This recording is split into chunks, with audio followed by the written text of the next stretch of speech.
Libase Gwe aanza kutisha Simba Sports Club. Mabeki wa ligi kuu wapigwa tahadhari.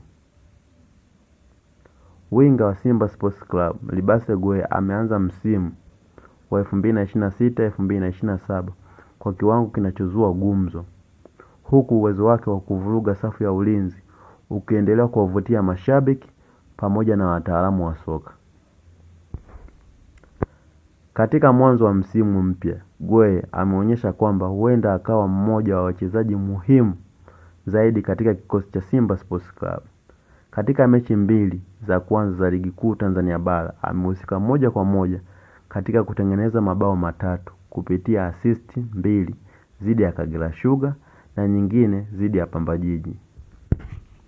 Kiwango hicho kimemfanya pia kuwa miongoni mwa wachezaji waliotajwa mapema kama ni tishio kubwa kwa mabeki wa ligi kuu, huku kocha Steven Becker akionyesha imani kubwa juu ya winga huyo wa Senegal.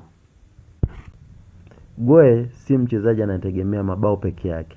Kasi, uwezo wa kuingia kwenye nafasi, kucheza 1-against-1 kwa kutumia mguu wake wa kushoto ni baadhi ya silaha zake muhimu akiwa uwanjani.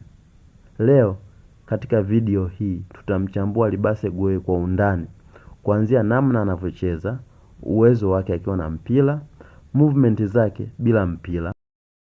Uchambuzi wangu kamili kuhusu Libase Gwe upo kwenye chaneli yangu ya YouTube ya Arnold Sportsman.